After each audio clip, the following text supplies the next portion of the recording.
Hello, ladies and gentlemen. Art T. Bear here, coming to you live from Hack Shack Studios. This is where the magic happens. Working on black and white for you guys each and every day. We got a great show for you guys tonight. We're going to get a little bit more into AI. It seems like it's a reoccurring theme, but more innovations and also all of us are playing with AI as well, just having fun, nothing serious. Don't get you guys don't get all crazy about it and stuff. And of course we got Mike Barron, the great Mike Barron. He's got Bronze Star. He's going to be talking about that. And I know Mike's not in right now, but I know he can hear me.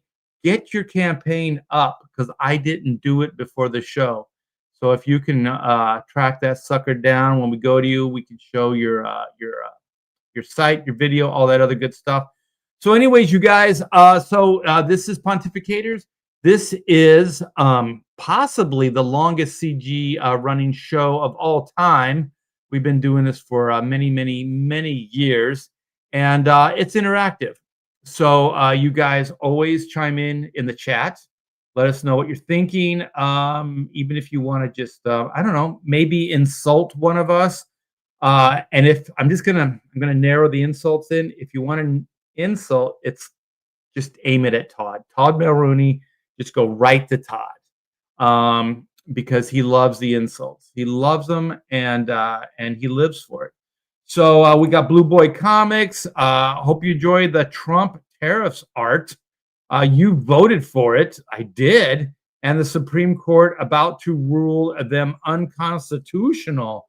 Woo, boy. Yeah,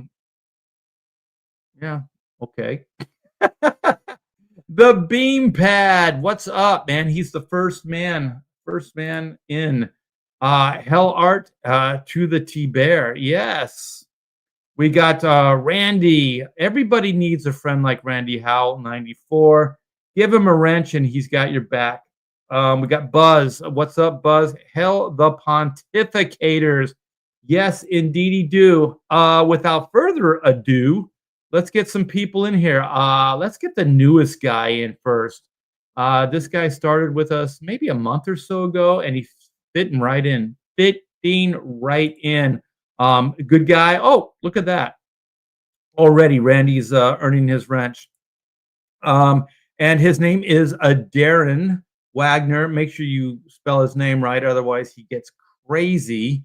Don't put an L in Darren because he gets nuts. Oh, wait. All right. Hey, I see somebody now in the back room there. Woohoo!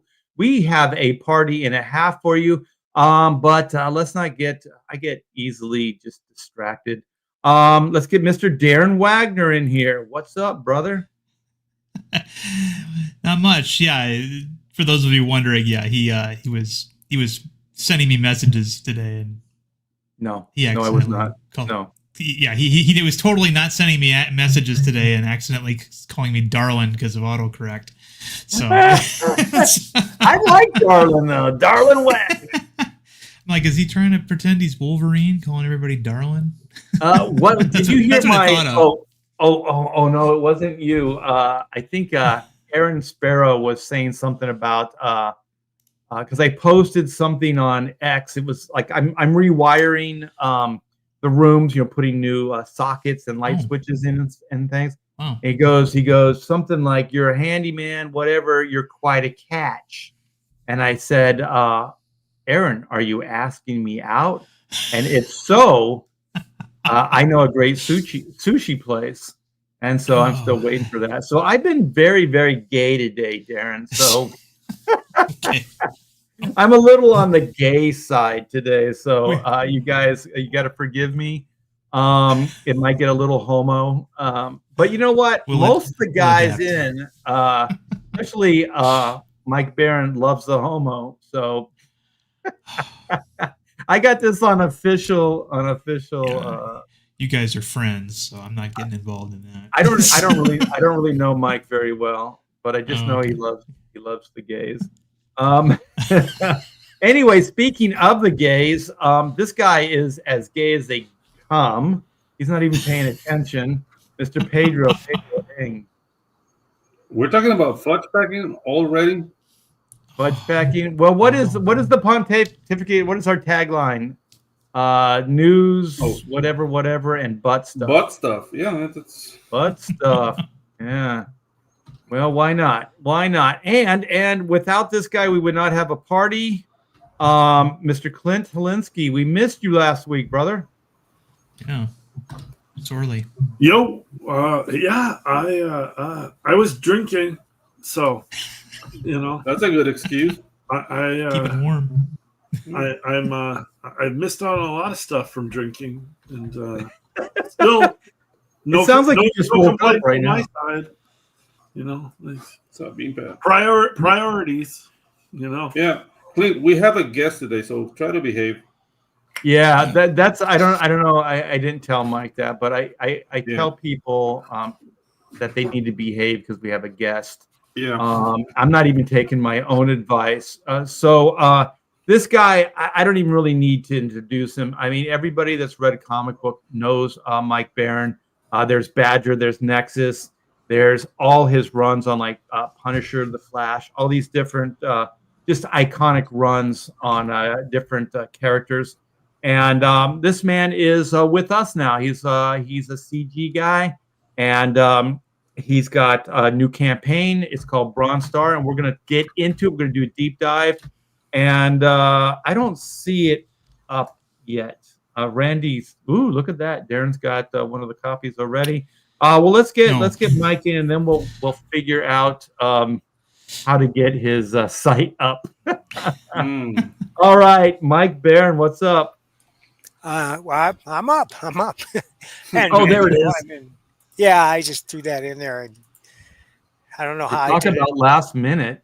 Jeez. Yeah, well, it's a miracle I can use this computer, boys. It's a miracle I can use this computer. Yeah, I feel the same. You know, my wife had some issues. She has a friend, and sadly is starting to develop Alzheimer's. It's really getting to her now. And so she's hospitalized. And so she was writing these texts to her, and they're kind of rambling texts. I mean, she's not all there. And so then what she had done is she had put a thumbs down after what she wrote.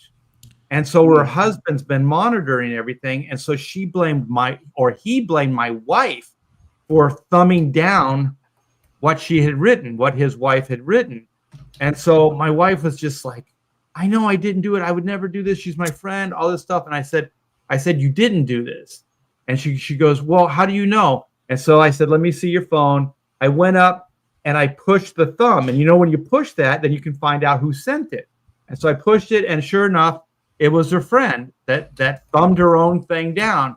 And she goes, how do you know that? And I go, you know what? I'm a tech whiz. So somehow, Mike, like I felt like I knew computer stuff, even though I don't. Yeah, that's I was a hero that day. Yeah. No applause, no nothing. We're all getting what we can get. It's always great when you know a little bit more than somebody else, then you can feel like the smartest guy in the room. Exactly. Right? Yeah. That's feeling superior to people. I hate digital, but we're all dependent on it. What was that, Mike? I hate digital, but we're all dependent on it. I know. My computer, I think it was about a year ago, it just I was low on power, so I got a new computer hookup, and inevitably it just kind of shut down. So I lost everything. And so for a couple days I was like without the computer, and I was like, oh my God, my whole world is gone. It's horrible. And you want to talk about CG Kings or do Bronze Star?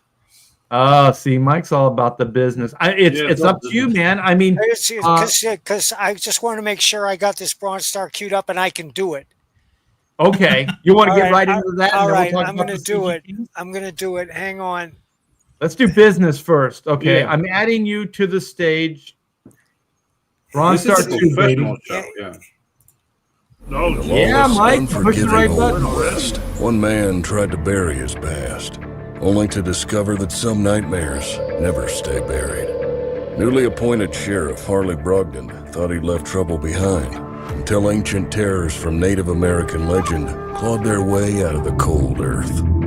Bronze Star 2 is the thrilling continuation of the critically acclaimed Weird Western series by Eisner Award-winning writer Mike Barron and legendary artist Pat Broderick, co-creator of Creature Commandos. Return to Cobb's Gap, where every bullet fired is a deadly gamble, and every shadow may conceal an unimaginable horror. The legend rides again, deeper into darkness, into a series of hellish nightmares that will haunt you long after the final page.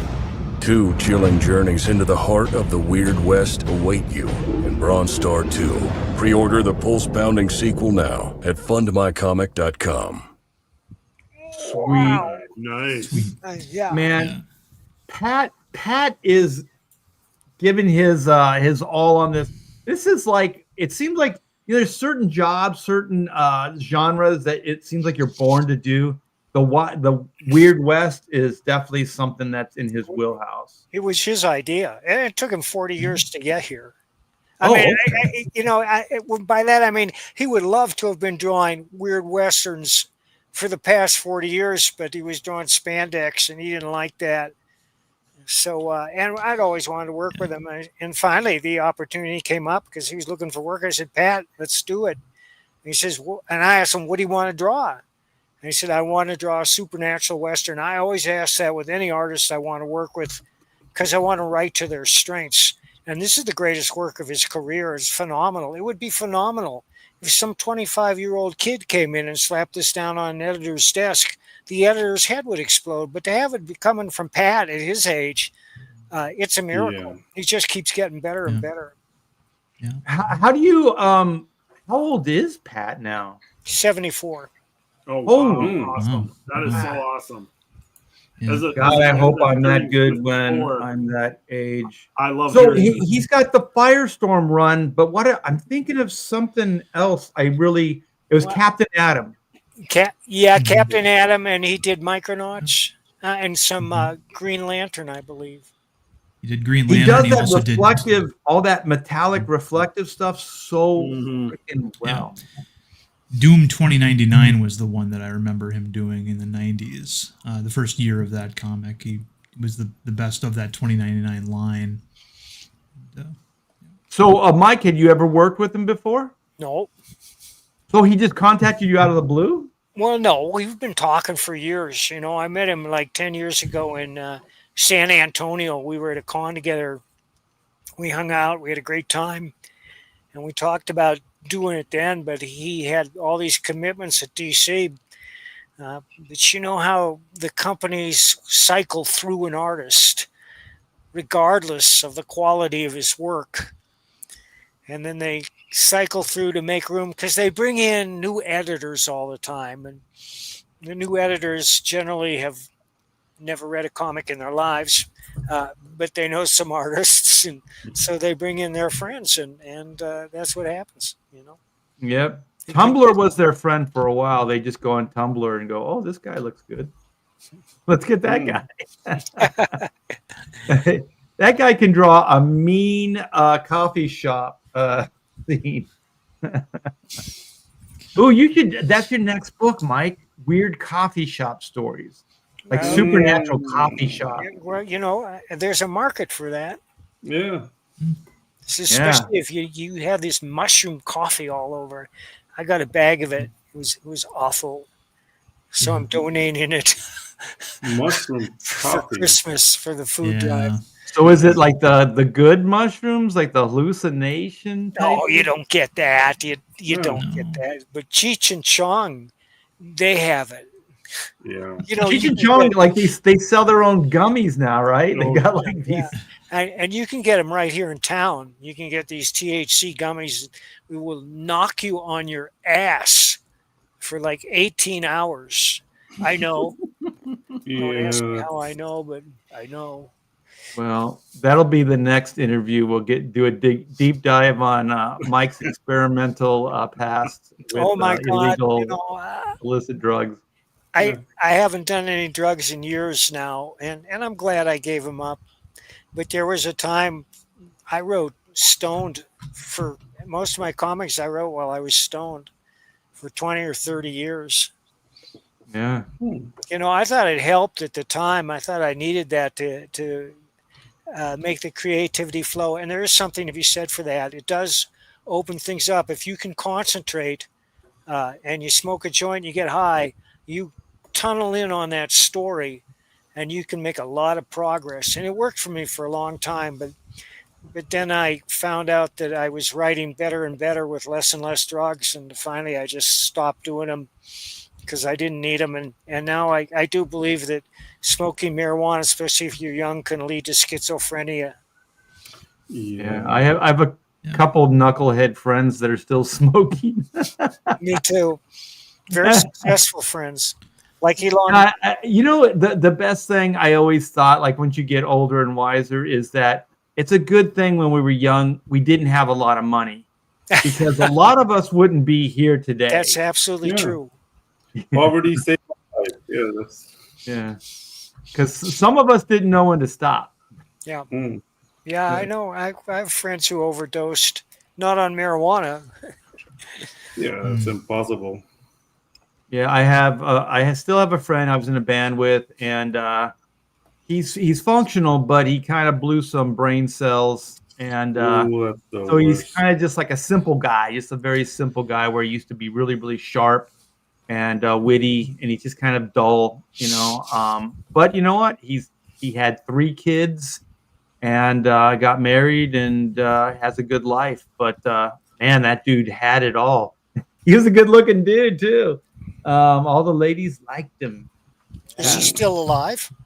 Yeah, he's still around. And then I had another friend in a band, and he was on heroin. It got the better of him, and so we ended up. I ended up like just having to break up the band because he was stealing from all of us. So even my girlfriend, he stole her boombox. Like he was just like stealing everything. And then he wasn't making the payments like for the lighting or when we would rent the sound equipment or whatever. And so then they were coming after me because I was the responsible guy. And so finally I was just like, no. And so he refused. His name was Roger. He refused to acknowledge that we were breaking up. So the rehearsal hall was my parents' garage. So one day I just told him, I said, all your equipment's it's gonna be at the curb. I said, so you should come pick it up. And he never did. So I kept my promise and I just put it at the curb. I love that you thought that he was going to pay the lighting bill before he took care of his heroin habit. Well, we didn't really know the extent. I mean, he kept it pretty hidden up till the end. Like he came off the rails pretty quick towards the end there. And it didn't take long, but those guys, they can hide it if they want. A lot of long sleeve shirts, a lot of that stuff. But anyways, Bronze Star, this is Bronze Star 2. Yeah. So is it a sequel, or is this a completely it's a new adventure story? But it carries over the continuity that we created in the first issue, where Harley Brogdon moves to this tiny town called Cobb's Gap, and the reason it's called Bronze Star is because the sheriff has a secret. He has to disappear for 3 nights every month when the full moon comes out. He's a werewolf and he can't touch silver, so he has a star made up of bronze. And when Harley comes into town and proves himself, he asks Harley to be his deputy, and he gives him the silver star, and that plays an integral part of the first story. But the sheriff dies in the first issue heroically while trying to save the town. and Harley's the sheriff in the second issue, which involves the Wendigo. And Pat's rendition of the Wendigo, which you just saw, is probably it's historically accurate. I mean, you saw Marvel's Wendigo. Well, it had nothing to do with the Wendigo. I researched this stuff. I research everything I do. And the Wendigo is 7 or 8 foot tall, humanoid, with the legs of a powerful beast, an ice cold heart, a skull for a head, and mammoth antlers like a stag. And he has enormous claws, and he feeds on human flesh. He's a cannibal. And if he leaves you alive, you become a cannibal too. And this legend is common to the Algonquin people and the Cree and the Blackfoot and most of the tribes of the Pacific Northwest. That sounds cool. So you got a lot of the supernatural aspects to it. I love cross genre stuff. I think it's the only place we can go as creators is like mixing genres, because almost everything's been done already. So Western with the supernatural, pretty cool idea. So then can they get issue 1 with this campaign? Yes. Yeah. In fact, let me bring that up. Bronze Star comic. Oh, here we go. Here. Yeah. I'll scroll through this and we'll touch on the various things. All the different things that they can back. Yeah. Yeah. All right. So we saw the video. Here's the alternate cover, and that's the second supernatural legend. And that's, well, it's real in the sense that I looked up mythical creatures of the Pacific Northwest, and one of them is Ogopogo, which is a massive serpent that lives in the lake, and it'll eat anything and get its jaws on. That's what that is about. So you can get the Bronze Star alternate cover, and that's by Rags Morales, by the way.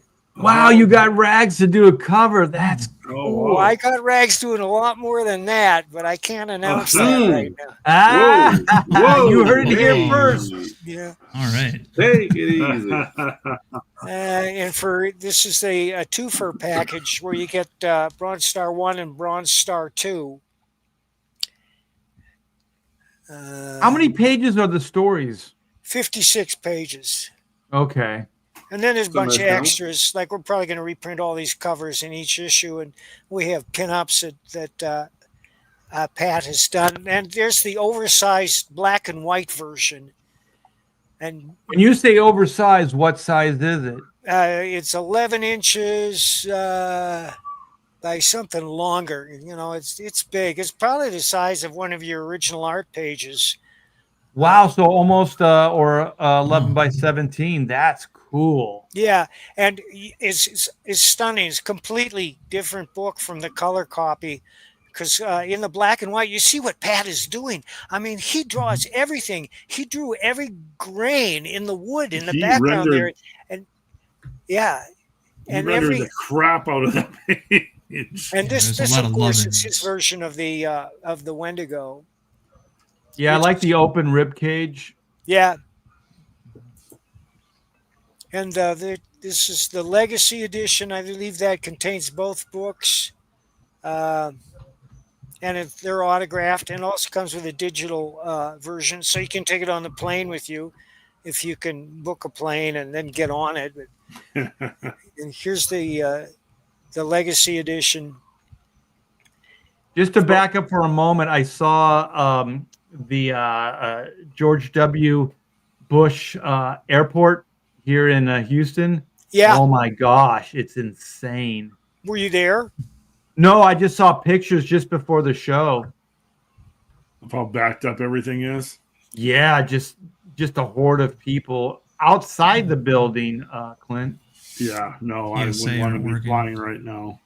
Oh, who did this? That's Pat. That's Pat. And that contains both volumes of Bronze Star in a giant, oversized black and white edition. And when you look at the black and white, and he draws the town, and he draws every pebble in the street, and every board in the boardwalk, and then the men standing there down to their stirrups that they've got on, and their boots with the grain on the boots, and the fringe on the jacket. And then you look up at the roof of the building, and he draws every shingle. And then you look up beyond that to the horizon, and he draws the mountains in the distance and any trees that might be on the side of the mountains. And the thing is, you guys, Pat makes it look easy, but that is not easy because No, that not can that much turn to rendering. like mud easy. Like you just don't know where to look at. There's just lines everywhere. Yeah. Some people, there's very few people that can do it as good as Pat. Yeah. And he pulls amazing. off all that detail, and it's Absolutely. stunning. The only one that I know is as good at it is Art Adams. You know, Yeah, that Art puts is all really that, good. lines. Yeah. that detail in there, and you can still read it. When This did cover you launch- alone is When did you amazing. launch this campaign? We launched it on Halloween, but we're going to be on Kickstarter on All Saints Day, which is coming up shortly. Unless Okay. it was this It- week, but And so this was the initial launch on Fund My Comics. yes, it is. And All now, right, and you already nearly hit 20 grand on Fund My Comics, so that's really nice launch for you guys. yeah, we're pleased, but we got a ways to go. Now, this, the Sure. Bronze Star Masterwork Edition, there are only 3 of these, and the reason is those 2 pages you're looking at, those are originals. Pat drew that by hand and inked it inside the front cover and the first page. Oh my gosh. Yeah, That's that's right. gorgeous. Wow. That's $750, but there's only 3 of them. And that's gorgeous. it. That's quite a deal, you guys. Yeah, that's here's another insane. one. I don't know if you can notice this, but It's a little small, but Yeah, it's yeah. you get the point. Yeah. Damn, that's gorgeous. Hey, Mike, do you have in the update? Do you have this image so they can see it better? Oh, let me see. You know, Yeah, if you haven't, maybe you should put some of those in as updates so people can see them better. Because updates there's where? a lot of detail there. You mean here on the show that we're doing? Well, not right now, but just Chris or whoever. Like, you know how you can put updates? I think Fun Oh, Mike yeah, Comics, you're you can do right. You're updates. right. I'll Yeah, talk you to can him do about updates. that. I'll talk to him about that. Because that's a shame, because some of that stuff just needs to be in your face. And that Oh, yeah. I definitely mean, is one of them. it's this big when you, And you that's open it up. the one thing my one complaint about all the crowdfunders all the way across the board, Kickstarter, Indiegogo, is like sometimes you want to like fill the whole screen with the artwork so you can really see what's there. And there should be like a clickable kind of thing where it like brings it out like in a huge space, because that's selling Yeah. the book a lot of times. And Yeah. none of these sites really have that. If you have a double page spread, it's almost a detriment because the way it scrolls down, it looks like a tiny little panel. Instead It goes of up and down. It favors the up and down art, but Yeah. not Yeah. the side to side. Well, you Hey, how are you? I just, this is my lovely wife, Ann, without whom I would not be able to do any of this stuff. Hello. I am. Pedro, you're Hey, in I have Panama, to right? ask you, Mike. Yes, do yes, you, yes, own, I'm in do you Panama. guys own a ranch? I see you with animals all the time. Do you own a ranch? No, good animals. But I thought I saw a horse. Hey, Oh my no. gosh. Puppy. Just these animals. That's an Puppies. animal right there. I thought I saw you with like horses and stuff. It's like stables. Oh, you saw Ann with a horse. Okay. If you're on Facebook. My clients. Yeah, everybody on Twitter knows Bob too. I sell, Yeah. I sell horses. Well, I can't believe I double clicked that and it got bigger. If I Oh, see- Well, Like, good. Mike, again, you're learning. yeah. Well, all right. Ann is your good luck charm. Yes, she is. Just so you know, the launch is Friday, not tomorrow. Oh, it's tomorrow, Thursday. yeah. Yes. Yes, my darling husband's off on his days. What day is it? It's Who are you Wednesday. again? This woman in my house. Yeah. Okay. We just sit in our little rooms. We make our comics, and our wives let us know what part of the world and the life and what Yeah. month it is and what day it Are you is. telling me it's only Wednesday?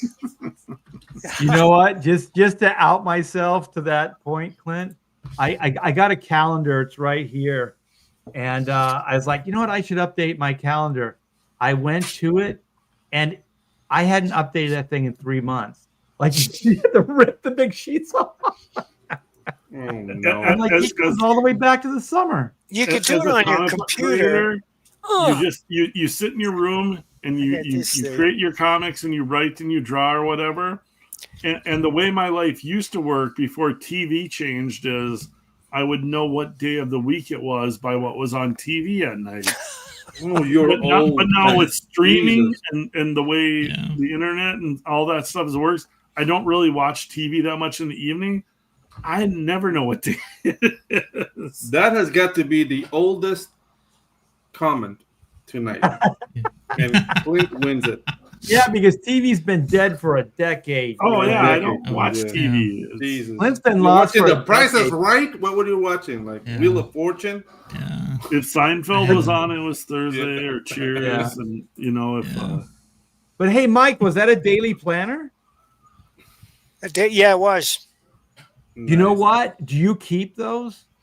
Well, no, I got this one this year because it's for 2026, and I had to mark down these dates, and I have these calendars hanging on the wall, but it's just awkward to try and mark them down. You got to take them off the wall and set them on something flat, and then the holes tear, and it's a big drag. Well, you know what? I have a couple decades of daily planners because Me I too. used to be one of those guys. Yeah. So Hmm. I have a stack. And one of these days when I retire and I have time, I'm going to read that because every day is documented. It's almost like a diary, Me too. you know? Yeah, it's pretty crazy. Some of them have original art by great artists too, because I take them to the Ooh. Comic Cons. And Oh, Ooh. nice. so, We might be able to auction those off, yeah, Mike. those would be cool. there's shit in there I don't want people to see. All Mike's deep dark secrets are in there. But anyhow, did you want to talk about the CG Kinks thing at all? Yeah. Let's do that, and mostly talk about like how black and white fits into it. Oh yeah, Yeah. you got to read the script, man. I think you're going to be very pleased with it. They have a sit down with Duke and Mac from the Monster Hunters, and with She. They all get together at a little cafe in China. Cool. So, so I get to draw a cafe, like 2 pages of cafe. If you would like to, I would love to have you draw those pages. Of course, we I got a think lot of. that's how it's supposed to break down, right? That like each character has like a moment in the book, and then each one of those moments is going to the creator. Is that how this is supposed to break down? I don't know. Ideally, I think that would be fantastic. It would certainly increase sales, but they all join together to bring down this otherworldly monster that invades the Earth. And that's the one that you can mention the name, right? Because it's called Igor. Igor. So that's just for this CG adventure, you guys. So Igor is going to be the big bad, and he's going to take on the CG universe, basically the King's universe. Yeah. He's going to take on. So it's very good. All I know is that I had to get out in front of it, and I had a meeting with Mike, and I said, always remember, black and white was one of the OG. That's right. CG, IPs. So yeah. Oh, and Igor is spelled Yegore. It's not like Igor from Frankenstein. Oh, If there's a reason it's called Igor, and I think it's a pretty original monster, although there are touches of Cthulhu in it. Yeah. Well, can we talk about the potential other villains that we were talking about? It's everybody's teamed up against Igor and its subalterns, because it's not just. It starts with this invasion of monsters that are spewing out of volcanoes all over the earth and landing in cities and ripping people apart and stuffing them in their giant maws. But they're all manifestations of the mothership, which is Igor itself, which is lurking 3,000 miles beneath the surface of the earth. It has to do with wormholes that opened it up, and Kit Carter plays a pivotal role in here because she's the only one that's run into this creature before in another dimension, in another place and time. But once it hits the Earth, it's an existential threat to civilization. So are we still going with some of these heroes will not make it through the story? No, I can't kill off any CG heroes. Well, I came up with the solution for that. Remember, Mike? They all wake up and it was just a dream. No, we don't do Oh, that. I've got No, some nobody story. likes You can't that. do No. Nobody likes but, that. There are a some couple of of the potential characters. villains that we were talking about was the Vespis. So that would have been kind of cool. And then the other one was Mamo. I can never say the name from Nexus. From who? Mumamo? Is that how you say it? From what? For the potential villains, it was the villain from Nexus. Was it Mumamo? Gormando. Yeah, Gormando, that's yeah, it. but Nexus is not the CG part of the CG universe. He could be. I didn't bring him in. I brought in Private American because I created Private American as a CG king, and you guys helped me to promote it. So he's my contribution to the cast. And Very cool. And I'm using John's Black Riding Hood. Mm. And I'm using Shane's Toothy 2 and Alex, Black and White, Duke and Mac, Pitt, Gemstone. Of course, Cyberfrog. Cyberfrog is in there. He's big. Cyberfrog is very big, and he's crucial to the resolution.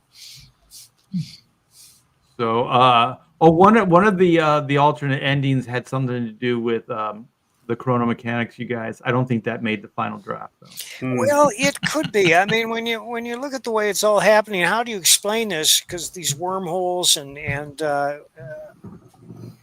doors between dimensions, which is what happens in alternate realities, can only be brought about by a certain confluence of events. Mhm. And So what I'm hearing is this is like clay. We can still kind of shape and mold this thing. well, no, I mean the story is written, but everybody's got a different take on their character. And for instance, when Ethan weighed in on Cyberfrog and where he was getting his data, that had a pivotal effect on the plot. But it didn't change what was written on the page, the action. What changed was the dialogue and the captions. Okay, just clarification stuff, character stuff, things like that. All right, man. Well, I'm looking forward to it. Tomorrow's going to be my big read day. I'm going to go out, sit out. The weather's been perfect here in Texas. Sit out by the pool, have some tea and read the story. So, Mike, I know I say this all the time, but this is always a privilege to hang out and talk with You're you. too kind. Yeah, I grew up, like I told you, I always say this story is like the Nexus black and white magazine and had that record, that floppy record in there and everything. God, I was in my dad's garage because he had a stereo. That's how young I was. And I played that sucker. And those things, after a while, they kind of get warped. So it's fun just to watch that needle kind of go over, that vinyl. But it was a good time, man. Good time. Great character that you created. Thank and then you. Badger is kind of always overlooked, but man, that is a great book. A great read. I had a few friends that were hardcore Badger fans. Well, I hope to put out some new Badger shortly, but unfortunately, I don't own the character. It's owned by First Comics, and I have to convince the publisher to do it. But we'll see. Keep your fingers crossed. Nice. Doesn't First? I heard I think Chaikin was talking about his deal where there's like a co-ownership. It's not like a complete ownership. Is that how yours is with First, or No, they own it 100%? no, they own it 100%. Oh man, that sucks. Yeah, Because if I'm not mistaken, American Flag was First, right? That was First Comics. it may well have been. And the publisher has said that I'm free to crowdfund the book, and I would do it. But my pipeline is so jammed right now that there wouldn't be any opening for the Badger graphic novel for the next 2 years. And it's really good. So that's why I'm trying to get First to do it. And I think they will. So would you still write it? Oh, it's written. Oh, okay. So then they would just have to find an artist and publish it. Well, I would love to have the Philbach brothers do it. Do you know who they are? No. Oh, God, I'll send you some stuff later, Art, so you can take a look at them. All right, brother. But I know we only had you for a small window. We appreciate your time. Thanks for having me on, You guys. guys fund my comic. And then later you're going to do an Indiegogo, right? Kickstarter. Kickstarter. Okay. Indiegogo is in the clouds right now. Nobody knows what's happening. Right. Yeah. So is that going to be in a few weeks or months? Yeah, or? it'll be before the end of the month. Okay. All right, man. So you guys, this is Pat Broderick Quick at his question: best. is everybody going through that? Is Indiegogo like for any kind of launch right now? Because I've heard some people talk about it, but it's a little tough. But from what I hear, I think it's tough on all of us, especially like people like Mike and I, because we're older and we fear change.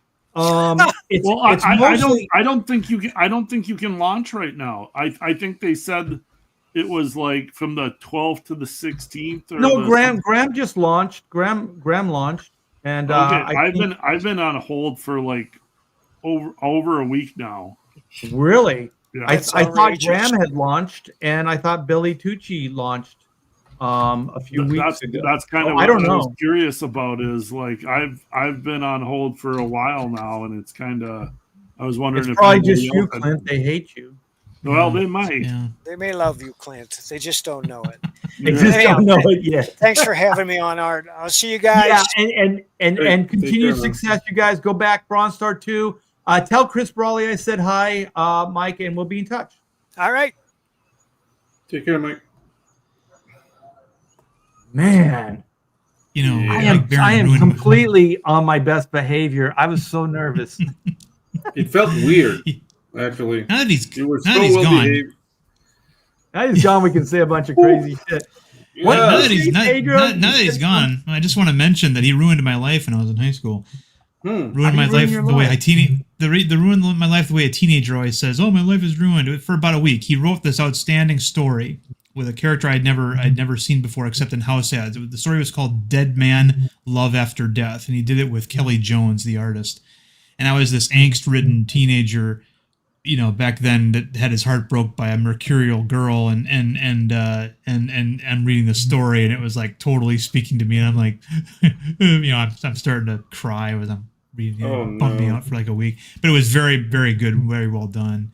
So Were you that was listening my to first The Cure in bands like that at the time? No, I was listening to Depeche Mode and and REM and that stuff. But no, that was my first experience with a Mike Barron story, and that where I recognized that was the guy's name. And I found out have later to that I'd ask read you, stuff. Darren, a music question. Uh-huh. REM, are you still a fan? No, Okay. the album that everybody, you know, the shiny happy people, you know, neo hippie shit that they were doing in the late 80s. That was my only experience. But you know, I thought that they had an interesting sound. You know, Losing My Religion was getting airtime, and it was all good. Yeah, because I was kind of on board initially, and then that guy became such a pretentious blowhard, that singer. Yeah, and I was like, Michael I can't tolerate you, and you're insufferable. Yeah. I went back to listening to Creedence Clearwater Revival after that. Yeah, they had very solid records in the late 80s. Like they are good. They are good records, but yeah, I think what is that guy, the singer for REM? He said something. He ripped off John Lennon, and because John Lennon, I was a big Beatles fan, so I know most of these quotes. He said, John Lennon said, "I'm not comfortable with my own voice. That's why I always modulate it and I do things to my voice because I'm not comfortable with hearing my own voice." And that singer, I can't remember his name now. Michael Stipe. Michael Stipe, yeah. Michael Stipe, yeah. And he was just like, yeah, I can't stand, you know, the sound of my own voice. So, you know, I always try to do different things with it and modulate it and stuff. I'm like, you can't say that after John Lennon says it. Yeah, I mean, you unoriginal bastard. Yeah, that band was good in the late 80s. In the 90s, it all went to shit. And that guy tried to sport like the AIDS look, like as a badge of honor. Yeah. I wasn't fond of that either. Another band. Okay, I have another band to throw out there. I have one. Where do you guys stand on Creed as far as insufferable? Were you ever? No, never liked them. I didn't listen to grunge very much. Alice in Chains was all. Yeah. Did you, Clint? I hope Creed comes back, and I want them to tour with Nickelback, and I want to be in the front row. And Chevelle and all those bands. Well, Creed is still around. They're called Alter Bridge. No, they're not. There's no. What was that guy's name? They got all the rest of the band were Christians, and Scott Stapp was definitely not a Christian. Like they got, he said he was, but he definitely was Kid not. Rock got like busted with a bunch of hookers, and so then the rest of the band went and tried to do Alter Bridge, which fell on its face. And then They're still around. No, they're not. They all went back with Scott Stapp, and they're touring as Creed again. Are they? Yeah, because there was what is they're playing live shows with Scott Stapp again. So Creed's out. Oh, is that why that singer for Alter Bridge? I saw him. He's playing. He's writing songs and stuff with Slash.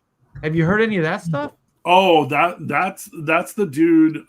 Okay, from Alter Bridge. Yeah, so that's the guy from Alter Bridge. That's the guy. Well, that was what was the band called? It wasn't Velvet Revolver. They had Snake Pit or something. No, it was after Slash Snake Pit. No, that it's guy is actually recent. he was a good singer. Yeah, and they had a little go for a year or two, but then Slash got the big money and he went back to Guns N' Roses and they're touring worldwide again. I can't. But you know that Velvet Revolver you bring up, that first Velvet Revolver album is flawless. Oh, yeah. Yeah, so good. I have another band. I have another band that's contemporary to REM. Okay. And I got into that band because I was chasing skirts, and that band's called the Violent Femmes. Yeah, I used to fake love them for so long. Then I had sex with the girl, and I could leave my truth. I hate those guys. Well, when I heard that song, "Throw Your Lovely Daughter in the Well" or whatever, I was like, I'm done. Yeah. Those guys were weird. They were serial killer creepy. Yeah. And I don't think it was an act. I think that guy really was creepy. Yeah. I saw them more recently at a state fair, and they're older now. You know, they're they're weird. But the lead singer still has that voice. You know, Miles Kennedy was the guy from Alter Bridge, and then he went with Slash, and it was Miles Kennedy and the Conspirators with Slash, and then Slash got the money, and then he went back to GNR. And what's his name? Axl Rose is just he's just a joke. Oh, he's huge. All those guys, none of them have their voice anymore. But it doesn't matter if everybody shows up anyways. You know, like a good double bill would be like Vince Neil fronting Motley Crue and Axl Rose fronting Guns N' Roses as a double bill. Oh my god, that's a depressing. You're better off. You're better off just going to your local bar and seeing a cover band playing GNR and Motley Crue than going to see those guys. You know, earlier this summer, I saw Sammy Hagar. I think it's his farewell tour or whatever. He's like 80 years old or whatever the hell he is. And I'll tell you, that guy's in better shape than any of those guys, man. He's still running around. Sammy's taking care of himself for sure. Yeah, dude. He moved to Mexico and he has his own bar and he lives a quiet life now. Yeah. No, Sammy's taking care of himself for sure, and he's like he was never like the party drug guy that some of these guys were. It's like, no, dude. But that bill, like Axl Rose and Vince Neil, I'd rather go to a Japanese karaoke bar and listen to those songs. Yes, I hear you. I'm just gonna say, hey, Randy, if you're still listening, good luck. Randy, good luck at the airport. He's in Canada. Yeah, like, did you hear what it took like 2 decades or something for that Chinese conspiracy or whatever that Axl Rose? Oh yeah, Chinese democracy. Oh my gosh, what a joke! And then it was just garbage. And there was like Buckethead, that Buckethead dude on guitars instead of Slash, and it's like nobody gives a shit about those. But what's that, Pedro? Buckethead is an awesome guitar player, but he's not a good fit for Guns N' Roses. No, that's what I was kind of getting at. Yeah.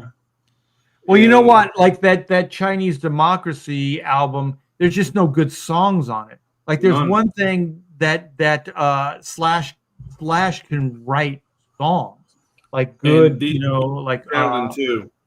What's that? Easy, the other guitar player, Easy. They might be good guitar players, but I just don't think that they can write songs. No, Easy can write too. Easy can write too. The can he write good songs? Yeah, good songs. Yeah, he wrote Mr. Brownstone, and I think he wrote Paradise City. Oh, okay. I thought you were talking about somebody in that Chinese Democracy. No. I'm talking about the Slash. Oh, you're talking about Izzy. Okay, Izzy Stradlin. I thought you said. Easy. I tried to correct his bad English and say Izzy, but but apparently, according to Pedro, his name is Issy. Issy. No, it's Stradlin. Essay. Well, anyway, I got. I know we always delve into AI, and it's usually towards the end of the show. Yeah. So, Darren and I have. He dabbled in. He did this juju. It was just like a little shot from the website or whatever it was, and he animated it. It looks so cool. Like she's looking up, and then the skeletons kind of look up like they're seeing God or something. It is so freaking cool. And so I've tried to mess with AI. Most of the time, it doesn't come out even close to what I want. And so Darren was nice enough to put some stuff together. And this thing right here is so freaking cool. And there was another one as well. That was the B go-to. But this is, I mean, this thing puts it together in a couple minutes or a couple seconds, actually. And it's just so cool. The only thing is like the lava seems like it's moving upwards instead of down. Yeah. But you can prompt those, right? So you can edit, you could put this back in and then you can prompt it or edit it, right? Is that right? Yeah. You can put the prompts in and it might do what you wanted to do. I had it, pulling the, I told it to pull the arm off the robot, where Whitney's pulling the arm off the robot there. And it would just make the robot's arm disappear instead. And it's like, no, that's not what I wanted. Some stuff, it doesn't do everything.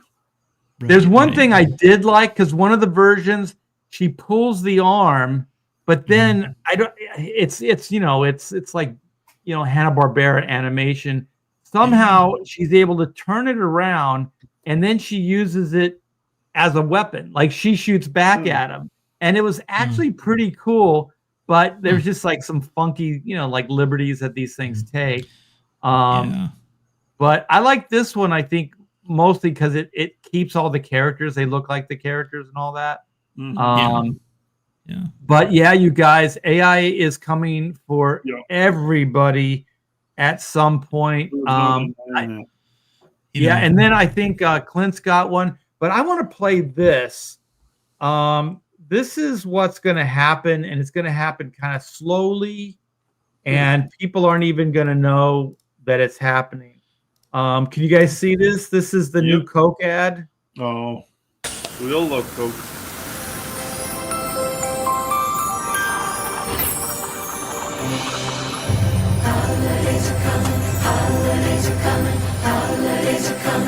AI is coming. AI is coming. Look at all the shortcuts. Every cut is like 8 seconds. Sloth? What the hell?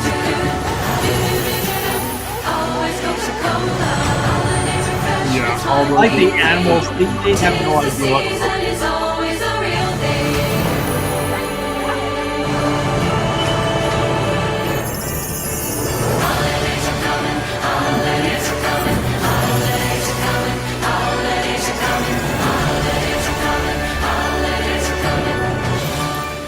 I bet you the music was written by AI too.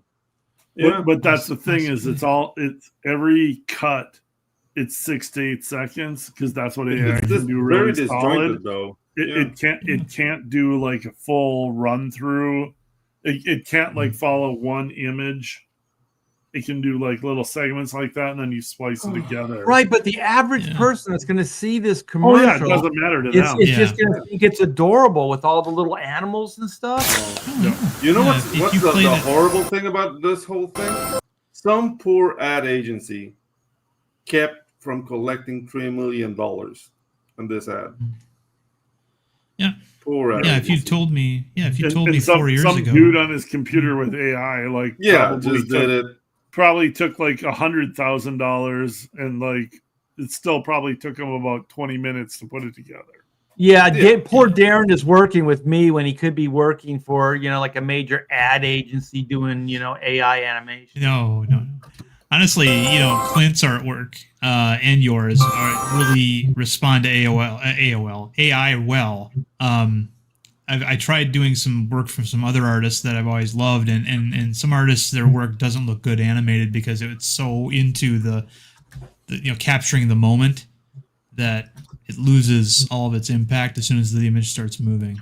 Right. Yeah. No, you did a good job, and definitely a little wiggle. But look at people are just going to see this, and they're just going to go, "Aw, yeah." And this, this looks like ordinary CGI animation to me. It's if you'd showed this to me 4 years ago, I'm like, whatever, this is just CGI animation. But now that we know that it's all prompted, Yep.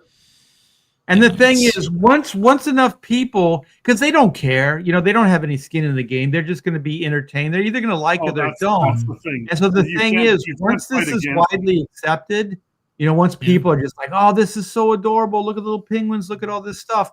Then that's it, man. It's over, right? Yeah. It's already over. Like that's what was the that? thing. Like, it's already over. Like if you go like a couple of years back and you see the Square Enix Coca-Cola commercial, and that was $3 million. It's pretty. It has the Square Enix like Final Fantasy aesthetic, and it's beautiful. But this is a perfectly serviceable commercial. I mean, it's not. There's nothing original about it. You know what I mean? It's just cute animals. But that's all the studio. That's all the companies care about. Sell our product and do it as cheap as possible. Soda, man, and create an emotion. That's all it's really about. Yeah, and it delivers, man. I mean, it delivers. These are cute little fuzzy creatures. There's no logic to it, like you said. Not a lot of creativity other than just like cute characters. You're way more in tune with the animation community than any of us are. Yeah. Is there like communities where they talk about this stuff, or is there communication between? Okay. Like what's happening right now? American animation is dead. Yeah, and it was a self-inflicted wound because they made everything gay.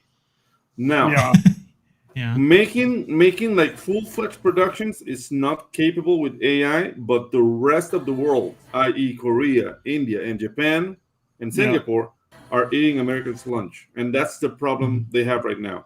Now, everybody's trying to integrate AI into the pipeline to make the cost like lower, making the team smaller. So there's going to be a lot of production coming out, but something needs to happen in America. They have to de-gayify production, so people actually start liking American animation again. Because not only that, it's because like Hollywood is Hollywood, so they have a reputation. And they have a legacy, so they can't just turn on a dime because they're going to be destroying basically the entire industry. Hollywood's dead, Art. What was the movie that just came out we were talking about from Asia? There was the big animation movie that was like the number one movie. The one that was number one, that was with the black cat that won the Academy Award. No, just this month. Kimetsu no Yaiba. That's freaking like X Monster Hunter or something. Demon Slayer. Yeah, X Demon Slayer.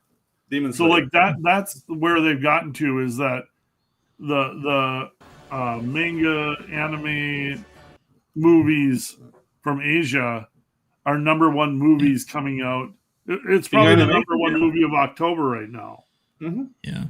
No, And so now they're starting there's another one. There's another one coming up right now. Oh, Chainsaw Man is coming with a movie that's going to be huge also. Yeah. So that's the thing. Like right now, America's not at the vanguard. No, Disney's dead. Disney's dead. But I'm not even. I mean, Disney has been dead for years. Yeah. Movie wise, I'm talking about like the things that were cool with the millennials, like Steven Universe and that those kind of shows. Yeah. That permeated everything, and there's a whole bunch of shows that have like a transgender like protagonist. Like nobody's watching. Yeah, they were super woke and exactly. There's so many. Like the last one that actually made something was called The Old House, and that's 2021. Yeah. That's the last one that like broke big. But now every show that's been coming out, none of them are doing anything because nobody wants to watch them. Like all these kids in school that are the target demographic for this stuff, they know what woke is and they hate it. They hate it. Like Joe, there's a clip of Joe Rogan saying, "You know what's coming back huge in high schools right now? I'm getting word from the front. The R word is huge in high schools." Yeah, and like you couldn't say it for like a decade there. Like I have a nephew who's in high school. And it was like they called it the R word, and now it's like it's making a huge comeback because all these kids are done with woke. They don't want to. The teachers, if they're blue-haired land whale, they're calling them out on that shit, and they're not buying into it. So, I maybe I'm pie in the sky, but like I hope this new generation of kids is like. But you know, like the new generation. I was going to say, let's hope that the new generation, because it always goes that way. Everything's trends, and like there's always going to be pushback. Yeah. But the thing is, like you guys, Hollywood's dead. Hollywood's dead. Yeah, we know that, but most people don't. Yeah, you know what I mean? Like there's still just the normies that don't even really know or understand what AI is. And I think before people really understand, it's going to be way too late. Because the thing is, like, you can go, well, Hollywood's dead. But the thing is, there's one last thing, and it's AI. So the reason they have to be more conservative with getting the AI out there and doing this stuff is because they have an entire industry that they need to destroy. You know what I mean? Like, they have to figure out strategically how to do this and still seem like the heroes, right? Because if like Pedro was saying, like Singapore, these other countries, like they're just doing it, right? There no apologies. They're just doing it. Well, Hollywood can't because there's an entire industry that they're going to be destroying. You know what I mean? Like I heard one. I think we talked about it last week, Darren. Right? Was like some of these. It was like Variety article, and these producers or these studio heads are like, we can generate actors. Like they could go, well, this is the IP. It's a let's just say it's like a Bronze Star. It's a strange Western. You know who's good in Westerns is this actor and this actor and this actor. Well, why don't we just combine those three actors into one AI actor, right? And then they can also create the voices for this character that they've created. And then just think about that. They could actually just generate an actor. Just an actor. It doesn't exist or anything. They could generate that actor and put them in all their movies. You know what I mean? Like if the general public accepted, you know, like the next Mel Gibson, let's say, but he's AI, then guess what? Boom, it's done. It's done. When I mean it's done, because like you guys are saying, it's already done. I agree. But I mean it's done as far as selling it to the general public. Because as soon as they do that and they have success on their side, then it is completely done because I think it's already there. I think it's already there. A lot of people just haven't realized. What's that? I think it's already there. I think a lot of people haven't realized. Look at how many big name celebrities are doing commercials. I think you mean it's in the process of happening. It's not done yet. It's in the process of happening. It's in the process of happening. The final straw, the final thing is going to be the audience accepting it, which they don't have yet because it hasn't been widespread. But like that Coca-Cola commercial, that is definitely a start. I think advertising is going to do it way before, because all the innovation really has been advertising anyway, because they can spend $1 billion because it's only for 3 minutes or minutes or whatever, or 60 seconds versus a 2-hour movie. Yeah, so like all that Matrix stuff with the cameras and all that stuff was pioneered through advertising because they had the higher budgets and they don't have to worry about 2 hours. They worry about 60 seconds. The format is shorter. So this is where they're gonna use the same MO. They're gonna brainwash. Well, not brainwash, but they're gonna ease you into it. AI through advertising, and then they're gonna boil the frog slowly. Just the tip. Yeah, just the works tip. every time. It works every time. Yeah. Well, you know what? I never wanted to use more. I never wanted to use more than the tip because I didn't want them to fall in love with me. In Spanish, we just the tip. We call it the brush. It's just the brush, baby. Just a little brush. Brush. I don't get the brush thing. I understand. Just go a little bit. You just brush it a little bit. Just a little bit of friction. Hey, what's happening? Just a little bit of friction. Exactly. That's all it'll take. That feels good, doesn't it? It's called romance. It's called a romance. It's called being a gentleman. Exactly. No surprises. But I think like it's happening very, very quick. I think people are gonna the general public are gonna see that Coca-Cola commercial and they're not gonna think twice about it. They're just gonna go, "Oh, it's cute," it's Christmas no, it's gonna go, "Oh, I want a Coke." Yeah, I want a Coke, and as long as that Coke, as long as that works, man, that's all they care about. Christmas Coke. Yeah. And if you think about the evolution of Santa, I think isn't Coca-Cola the first that's really depicted the modern Coca-Cola day Santa? painted Santa Coca-Cola basically created the modern Santa. Prior to their version in advertising, Santa was one of the elves. Yeah, he wasn't. Santa was a Turkish saint actually, and there was that too. I mean, blue. But in the American zeitgeist before Coca-Cola's ads, Santa was portrayed as elf size. He was a tiny little creature, and then they have this huge burly dude with a huge beard, drinking the Coca-Cola bottle, and that became right. But where I was going with that is now they start with advertising, paintings, and then they go digital, and then they go with what was before AI with I guess just digital CGI, and now AI. So if you think about the evolution, it's complete. It's all the different versions of the same kind of Santa Claus character. Yeah, a friend of mine said that who's into what we used to call the special effects industry. He told me, he said there is no such thing as special effects anymore. It's just effects now because they're so common. Right. Let's take nothing special about it. Some real animation. My favorite movie critique of all time was there was now I'm gonna forget what it was. It was the special effects. There was nothing. Oh, never mind. Sorry, my bad. Hey, go full screen. I got your. It's called a brain fart. Yes, absolutely. And boy, does it stink. Yeah.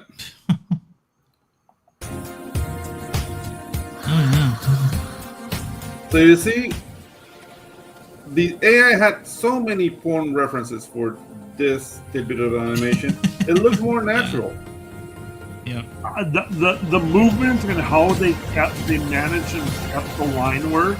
I mean, that's my favorite pose of all. But the way they did the move, like this is no prompts. This is just me tinkering around with this. Not just throwing it out there and splicing some stuff together. I've seen you've been tinkering, sir. Yeah. Yes. Yeah. It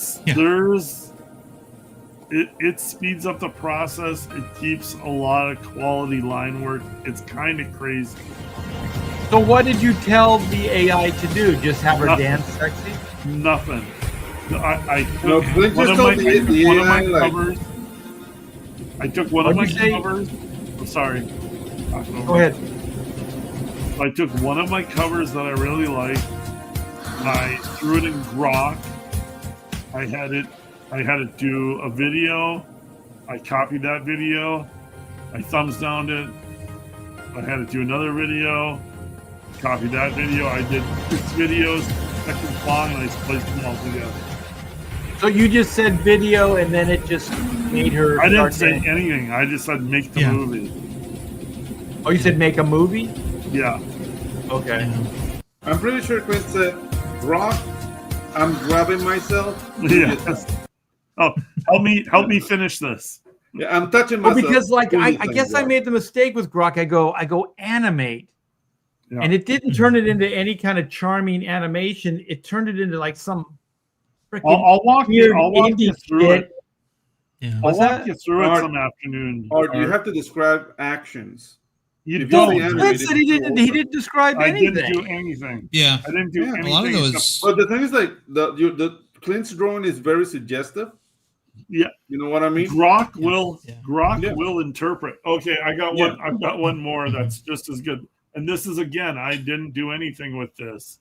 Grok interpreted it. Hold on, I've got it. Yes, and by this, I'm not trying to say that Clint is simple. I'm saying that your piece of artwork needs I'm not simple. I'm needs just more help for you to describe what's happening. Well, I did like the cover. I don't know how Darren got it to work, but I did. I said lava flow in the background.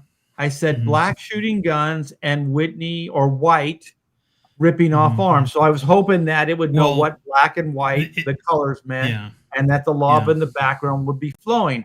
But I got like some kind of like I don't know. It looked like, I can't think of a bad indie artist, but it looked really bad, and it didn't. Well, one of them moved. I know The other why. one did. I know why it's happening to you, Art, and we can talk about it off the show because it'll. Okay, because I'm retarded. Okay, is this? No, it? no, Are you ready? no. I had the same thing happen to me when I first tried it. Okay. This is again me not putting anything in the prompt, just putting the cover artwork in, and the AI. Okay, so again, Interpreted what the scene was. AI works from a lot of references, and the internet is so full of porn. Grok only needs to see the. But look at how this is what you want. Look at how he gets Space Pimp's walk just perfect. Yeah. What I think's amazing about it is that it's still in your style. Like that's my favorite part about it. It keeps my line work. That's the thing that's most important to me. It keeps my line work intact as it's moving the character around. I mean, there's still things like the walk is still a little bit syrupy, and what's happening with the red hair's hair, it's just my goo. But it's serviceable, man. It works. Also, like the beam, the baton. What happens to the baton? He lets go of it. Oh yeah, no, there's weird AI. There's stuff like that. No, there's definitely still weird AI stuff in there for sure. Yeah, but the thing is, from what I understand, is that you can take that video and then you can prompt that video, so you can edit it. So then you could say, "Don't let go of the chain" or whatever the weirdness is. And I think Darren and I already had a conversation where to an extent, sometimes it works and sometimes it doesn't. Yeah, the beam pad makes an important point too, because I was trying to say this earlier that the AI does not know the names of Whitney in black, so you have to tell it woman in black does this or woman in white. Okay, because I thought that maybe it would pick up because one is black and one is white, so I figured that was my way of describing the characters. But I can try man and woman. But that wasn't even the thing. It wasn't like it was making the man a woman and a woman a man or whatever. They were like, they almost look like, you know, that Hollywood effect where somebody is decaying and then they turn to dust, like Buffy the Vampire Slayer. They kind of look like that. They look like like they were decaying. It was weird, man. So is this another one, Clint? Yeah, I can keep showing them because I love seeing them. Well, it's fun to see your art animated. I mean, my goodness. No, that's the thing. Is like, well, this is the best one. Look at that. Look at how three-dimensional it gets. And look at the way the head moves around and still keeps the line work with the face on the front. And the best thing is that Hulk type character in the background, like a lot of that stuff is obscured from your original drawing. Well, and look at all the line work on the muscles that it keeps integrated into the animation.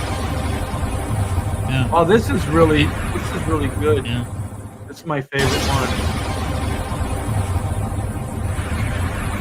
Yeah, it's pretty amazing, you guys. It's over, man. I know you guys have been saying it's over, but I mean, for the industry itself, I think there still is the final selling point, which is the general public. Because if it doesn't sell, then they're gonna go back to something else. But there's Steven Silver, who I follow on Facebook, and I used to be more tight with those animation guys, and he's got an animation academy. He teaches animation. He's got, I mean, his whole life is, it's animation. Like our whole life is comic books. Yeah. So, and his industry it's not even dying. It's dead. And so I was really surprised that he got the camera right in front of him, and he's saying that animation is dead, like Hollywood animation is dead. And he said, but that doesn't mean it's over for us. So he's trying to get the shining, light. Yeah. And so then he says, yeah, we can, move with the technology, or just kind of get stuck in whatever. Mm-hmm. And so I think the talented ones and the smart ones are realizing that there has to be an adjustment period. The ones that are stuck in the mud and maybe don't have anything more to offer, or they're going to have to start looking for other jobs. Well, and would think that happens. I would think if you're already in animation, you could use these tools to make to an extent. Like that's why I wanted Pedro's opinion. Yeah, the thing is, when he said Hollywood animation is dead, we're talking about the kind of shows that need $1.8 million for a season. That's over.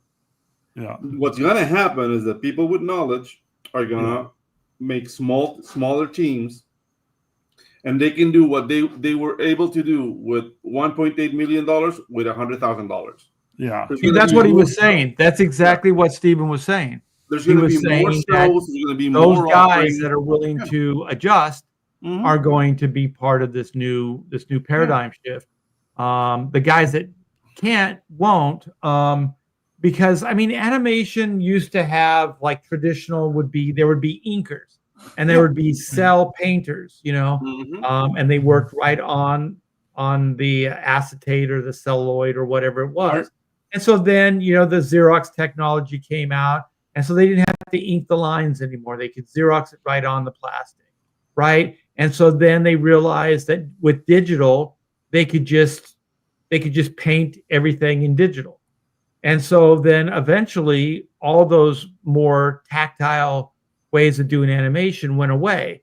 Like there are no longer any cells that exist for animation. It's all digital, and it's all done that way. Try to get an animation disc today. Like for traditional animation, it's going to be like $600 because it's got to be made to order. Yeah, but you know what, Pablo? When they first started with CGI, even like the Pixar stuff, as good as that was, there was still kind of like this zero gravity thing. Like they kind of always looked like there was no gravity, like they were floating. And so I guarantee you, the stuff that we got our hands on, like Grok and these things. That's not what they have. Okay, the lack of gravity CGI art was the fact that they were animating with curves, and this is kind of technical. So when people adapted themselves to animate with curves, then the weightlessness went away. But before, it was very like an interpolated thing from keyframe to keyframe, and then you get that syrupy kind of element to animation. Pixar got okay. It was done in a month. Is this your animation? This one, Pedro? I'm sorry, I was just kind of trying to figure out what it was. Yeah, keep going. So like that's the thing. Like with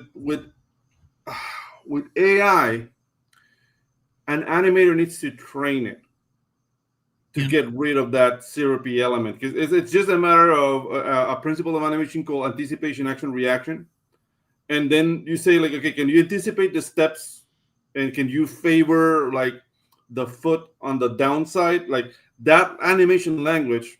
That's something that somebody needs to train the AI to learn, so you can have more control. So, I mean, we're on our way. We're on our way, but still, you need to be an animator to get good results.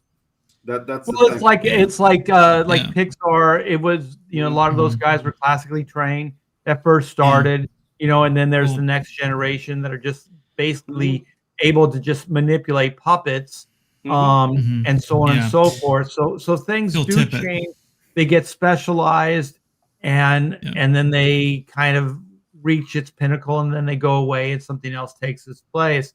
And that's sadly what's happening. But I think with AI, it's so all-encompassing. They can write, they can storyboard, they can do voices, they can do special effects, they can do everything with it. They can write music with AI. Like, you know what I mean? Like it's everything. You could actually make a whole feature, 2-hour feature. I mean, once they get, you know, the kinks all out of it and everything, but you could do sound, music, voices, sound effects, just everything through AI. And that's the difference. It's not just like one little aspect of the industry. It's actors, you know, it's cinematographers. Even the accounting for the production can be done through AI. So it's it is absolutely insane. And the thing is, like, these guys are so enamored with it now because short term they're going, oh yeah, look at all the money we can save. But once they start, you know, it's even going to put them out of work. You know, I was just going to say that some of the money that's going to be saved is because AI can do their job too. Exactly. Yep. And I know I mentioned this before, but it's like, how soon do you guys think this is going to happen in comic book? Well, it'll be the big two that try it first, obviously, and then if the audience rejects the very notion of a non-humans creating their comic book characters and being in control of their beloved characters, they will abandon those companies and seek the more the human-based. Yeah, I mean, there's already people trying to make AI comics, so it's not like the thing is there'll be, if the Marvel and DC are doing AI comics, there'll be people like us that'll be competitive against them. Like AI comics aren't to the point where they're like outdoing real creators. They can emulate. But the thing is fans can look at it. Like any fan can look at something right now and tell if it's AI created. Yeah. It might look real nice and shiny, but they can see it right away. And but the also, younger kids are way better at spotting it than us are. And there's I don't know what you want to call it. There's a distinction. Uncanny Valley. It's like it looks too good. It looks too clean. It looks too smooth. Like the human hand. It's the same thing. It's the same thing with animation. The only difference with animation and comics is the budget. Like you can tell when you see an AI generated animation. Like, dude, it's syrupy out to hell. The acting is very Uncanny Valley. Like, they don't really look alive. They look like puppets. Because what you have to worry about is AI that sells. If somebody does AI that sells, that outsells hand-drawn something, then you're in trouble.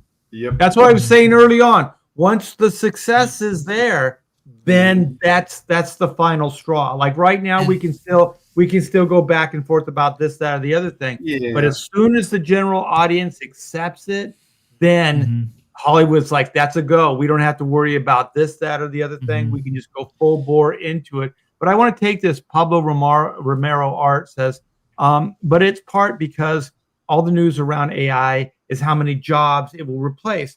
But in reality, it's very little what it's actually replacing. It's replacing the entire industry, I think. Like we've been talking about. It's even going to come for those executives. You know. So, Pedro, let's watch this. What is this this video here? Oh, this is a amount of work. No AI at all. This is a video from my band Rancilla. Like the guys paid me, so that was cool. And Nice. we're doing the launch in a gig 12 days from now, but I finished it today, so I'm kind of proud. So what is the launch? The launch, we're playing in this festival called Toño Fest in Chiriquí, which is like a province in my country. And there's bands from Costa Rica coming in. Like it's kind of big. And we're doing like the launch of the video there. Okay, but what is it all for? Is it to finance the trip or the get you new equipment? No, like we just came out with a new record. Okay, so it's selling the actual record itself. Yeah. Okay. Will there be any hot big booty Latina chicks there, Pedro? Oh no, at the gig, yeah, not on the video, but at the no, gig, but yeah. at the gig, I would like to. ¡Árboles frutales! ¿Dónde están? Es devastar la selva. ¿A dónde van? Erosionar la tierra. ¿Qué comerán? ¡Basura! ¡Nada te nutre! ¡Todo te cansa! ¡Te destruye! ¡Tiremos cemento! ¡Creando espacios comerciales! ¡Parques naturales! ¡Son rentables! ¡Pero la falta de oxígeno es insoportable! Utilizamos la inteligencia, no explotemos creando carencia, cortas y bajas, mi calidad de vida no es comodidad, la razón que lo pida. ¡Tiremos cemento! ¡Creando espacios comerciales! ¡Parques naturales no son rentables! ¡Pero la falta de oxígeno es insoportable!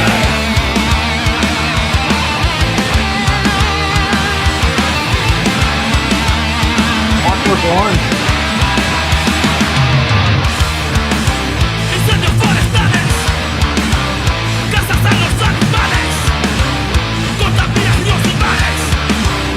Entonces repito, ¿quiénes son los irracionales?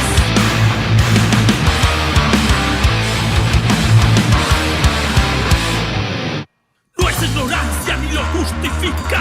La pobreza, la cochinada, es inexcusable. Antes que nos intoxiquemos, tiremos cemento, creando espacios comerciales. Parques naturales no son rentables, para la falta de oxígeno es insoportable.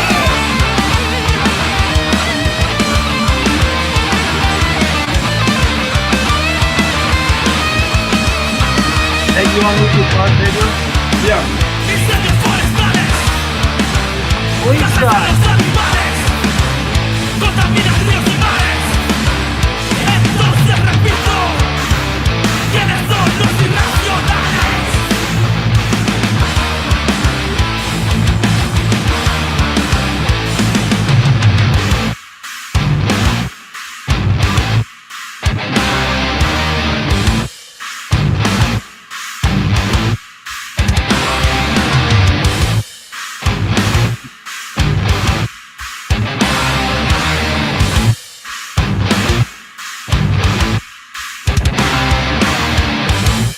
Bro had a rough day, man. Yeah.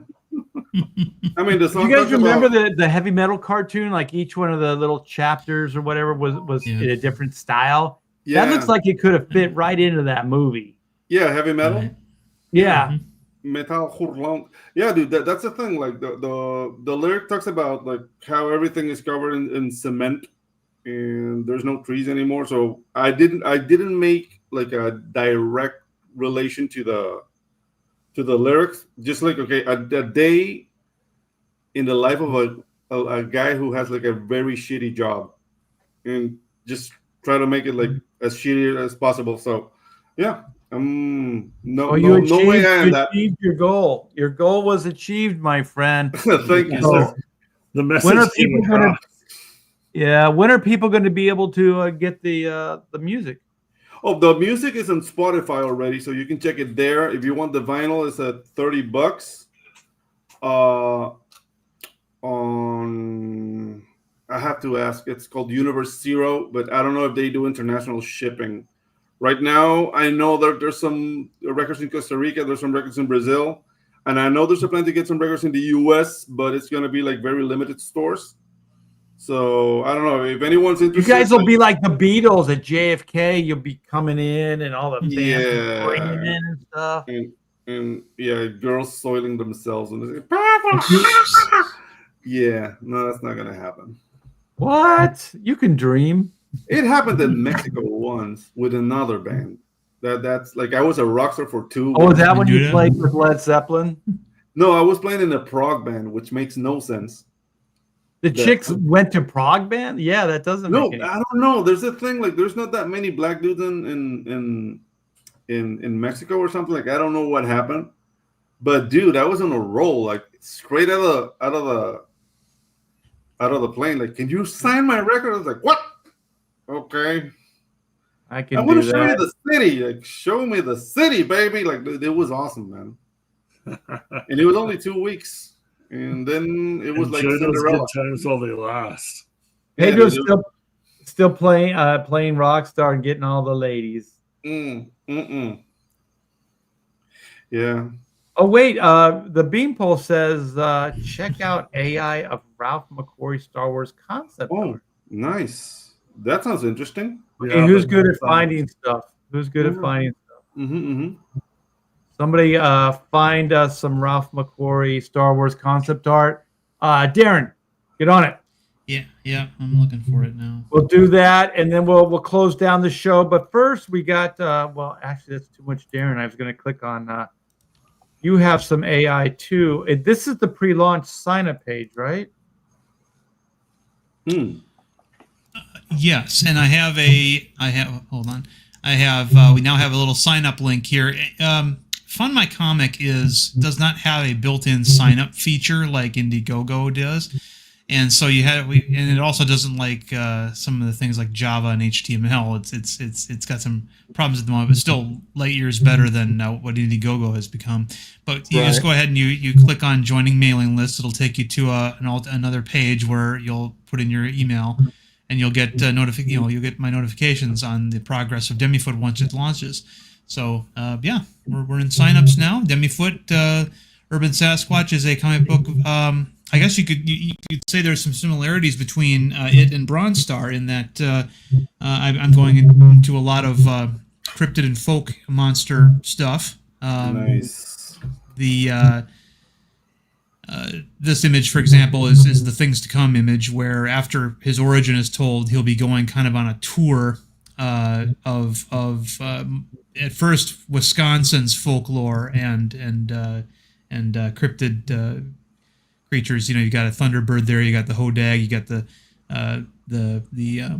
elkhorn dogman, the Mineral Point vampire, the monster of the Kettle Moraine, and then we're also going to be obviously having him encounter bona fide supervillains and superheroes as well. So he's not just this is not a cryptid comic. It's an all around superhero monster comic, and yep, It looks fantastic. Like the artwork, that one that's the cover where he's with the truck. That thing is amazing. Yeah, this was that one right there. Yeah, John Very Dillard dynamic. is the artist on this, and I remember I said I want this cover to be iconic. I don't want to be I don't want to do an homage cover. I want to do a cover that maybe sometime in the future another artist might want to do an homage of. And he got me immediately, and I said, I want him doing something kind of dramatic. A lot. Superman's first issue is him lifting an old car, obviously, and so is Captain Marvel, and so I want him lifting something, and it kind of evoking the feeling of Ditko's Spider-Man underneath all that wreckage, being weighed down. The famous issue that he did. And, the thing is, like you go, okay, I want you to draw something iconic. That sounds so easy. Like, oh, okay. It sounds easy. It's it's not easy easy to to do. No, it isn't. And so, but we played to his strengths. John Dillard, in addition to being a great artist and and a carpenter is also a truck driver. And so I said, well, can you have him lifting a semi? And I said that rhetorically because I knew he knew how to draw a semi. I know that he would know all the mechanisms underneath it. And he's like, well, what kind do you want? A Peterbilt? What kind do you want? And I said, well, I like a cab over kind of like Optimus Prime, but I want you to give him Packer colors. So he did that. He gave me the Optimus Prime truck with Packer colors. I'll tell you something too that he nailed is the treads on the tires. It's not all the treads. It's knowing which treads to accent. You know what I mean? Because you can't, if you drew it all, every one of those in detail, it'll just flatten it out. Yeah. But he knew where to shadow it more, if there's a transition between dark and light, and then just very, very simplistic on the top where the light's hitting it. And that takes a little bit of thought, man. And he nailed that. There's so much going on this cover that is brilliant. Yeah. Yeah. He's I'm very fortunate to have him on this. And, we had to cover up so many things, I can't zoom in on this, but I had fun coming up with the advertisements. The world that Demifoot takes place in is a heightened version of Wisconsin, kind of like where I took all the little Wisconsin isms and I augmented them to make it a unique environment in comics. But getting back to why people would want to, back this, I mean, it's got cyborgs, it's got Sasquatch adjacent character in it. It's got other monsters you never have heard of. We got a nice little love interest there that I'll be talking about more later. It's Beauty and the Beast. The tale as old as time. Yes, yeah, it's not too dissimilar from Betty, Ross and Bruce Banner or the whole I can change him thing. Yeah, Abigail Arcane and Swamp Thing. He's a monster, but I can change him. Yeah. Well, nobody understands him like I do. Monster erotica is really popular right now amongst ladies. Now, this is not erotica or anything, but women not will yet. get interested. Yeah, not yet. I'm not gonna turn into Eric Larson and make my comic into porn after a few years. It's not gonna happen. Dude, like, have you seen there's like a romance novel with bovine like a Morning Glory Milking Farm. Yeah, Morning Glory Milking Farm. It's the most popular female lit right now, and it's awful, but it's selling. Women will not look at a pornographic magazine or a website, but they'll read the fuck out of it in a book. They'll read it's smut, weird. It's just it's theater of the mind. Read my smut. All right, lady. Yeah. All right, you guys. Demifoot. We lost our wrencher, so and I don't have it in the description. So you guys are gonna have to do some homework. That's Fund My Comic. That's Demifoot. Go there and sign up. And when are you thinking of launching this bad boy? Well, that's the big kicker. It was going to be Halloween, but then Bronze Star 2 announced it would be launching on Halloween. I'm not gonna compete with Mike Barron on anything. Yeah, so so right now I'm looking at the famous Dead Zone, the place that the times of the year that nobody wants to launch a campaign because that seems to be the only time left. Well, okay, but no, I did it. I was the example of why not to do it, but but I mean, it's either that or compete with somebody else who's and I kind of want to get a little bit of a shot, here. But we can talk off the air because I'm sure Clint's got some insight on it as well. Because if I would have ran this by Clint before I launched Black and White 3, I think I would have waited till the following year. But anyway, I forgot what we were going to do. Oh, did you find that stuff, Darren? I did. Let me bring it. And we'll go out on this note. But we also we got to find out what Clint's up to and what Pedro's up to. I'm just shipping books. I'm not doing anything other than shipping books right now. So you're in fulfillment? Yeah, I'm in the knee deep in the middle of fulfillment. So Okay, these are so this AI is- versions.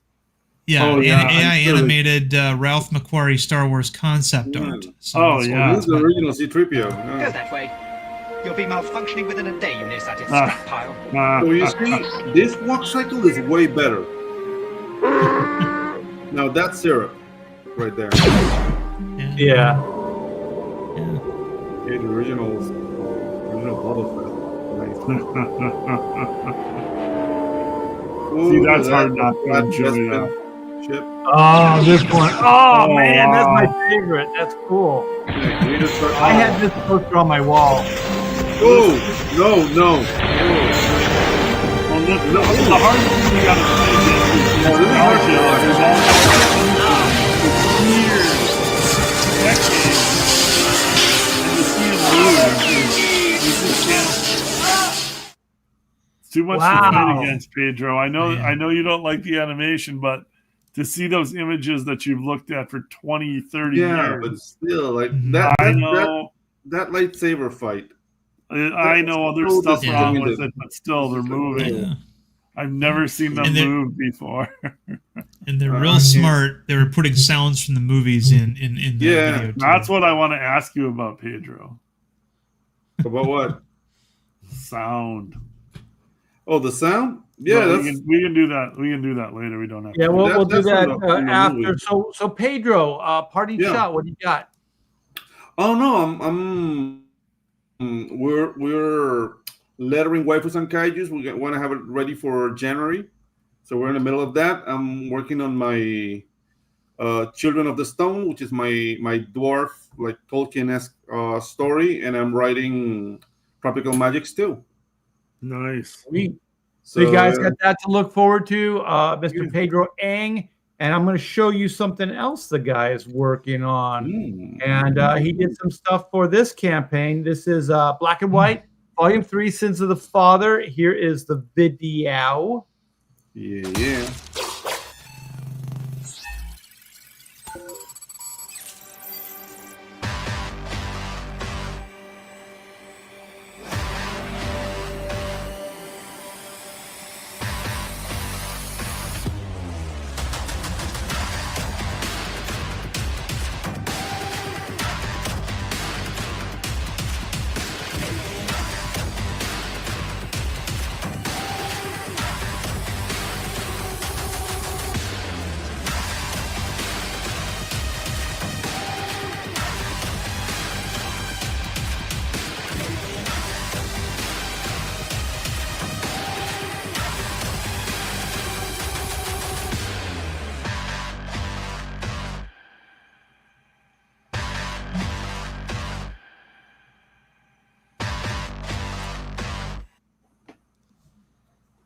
All right, you guys. Oh, start it over again. We don't want that. Black and White. We are at 37,433. I think the total and everything has been adjusted since we went with this new format. But it says 419. I thought we had 500 something backers. I don't know how this stuff is working. But anyways, there's room for more backers. Let's get this bad boy at 40K, and then we can get that next stretch goal. If you guys haven't seen the new Indiegogo sites, they've shifted and changed a little bit. From what I hear, it's actually better for the backers. It's there's a lot of new features, things like that that you can take advantage of. So this is Black and White, Sins of the Father. This is the newest installment of the Black and White saga. And we're going to get into Reed Blackett's past with his father, Alexander, MI10, and all that other cool spy espionage stuff. And so we're going to have sci-fi, supernatural, all kinds of cool stuff. And this is the book I wanted to tell you about. Okay, this is Mr. Pedro Ang's Black and White High Octane 2 Electric Boogaloo. He wrote it, penciled, inked, and colored it. The 22 pages is done. It's got a couple edits on some of the pages as far as the coloring, but pretty much done, and it looks absolutely fantastic.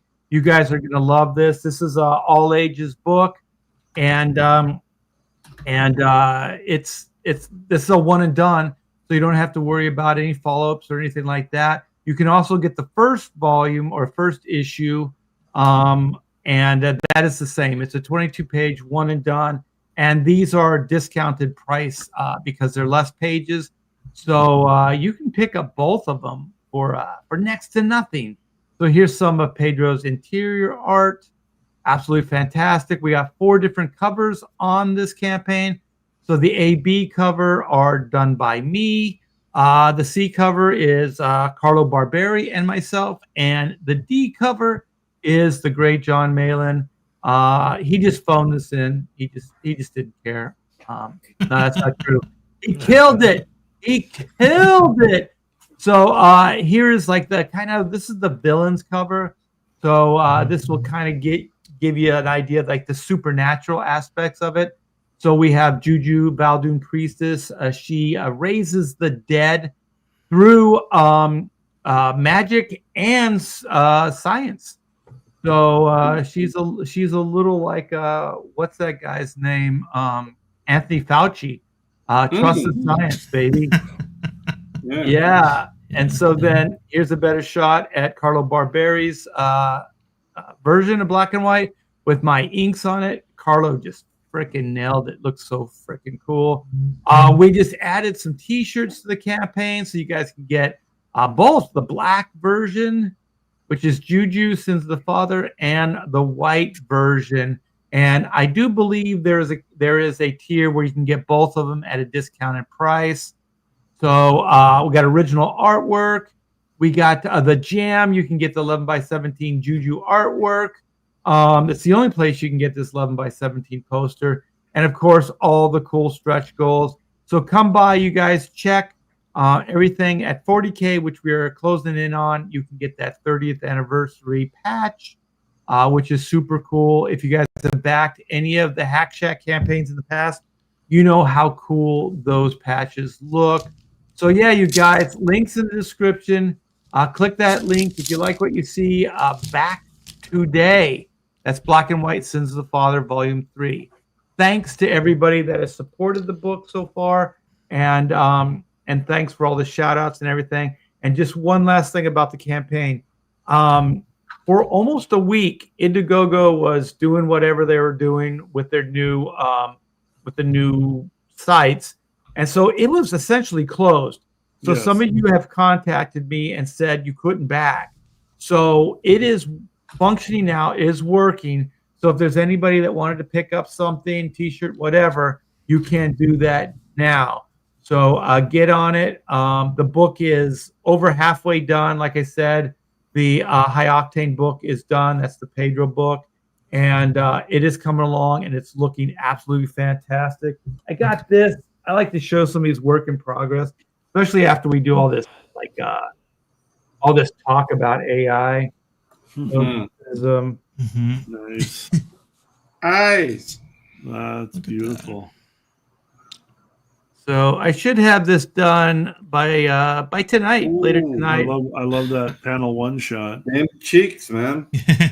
I like the density of the panels on the page too. It's just perfect. I like the density of her ass see- cheeks. Yeah. Well, that too, yes, of course. Damn cheeks. I think Clint is sleep deprived. Either that or he's still hungover. But anyways, you guys, this has been Pontificators.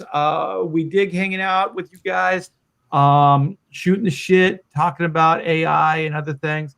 It was great having Mike Barron, the great Mike Barron, on to hang out with us. Kind of bring this crap show up a notch.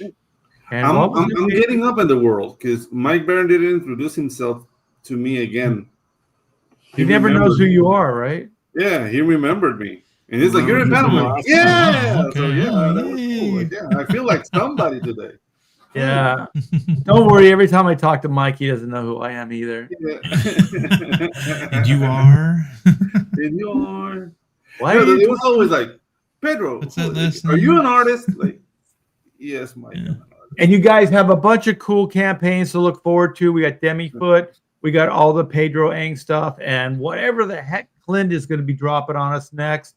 So stay tuned for that. And we will see you next week on another exciting Pontificator. So you guys take care, be good to each other, and we'll see you soon.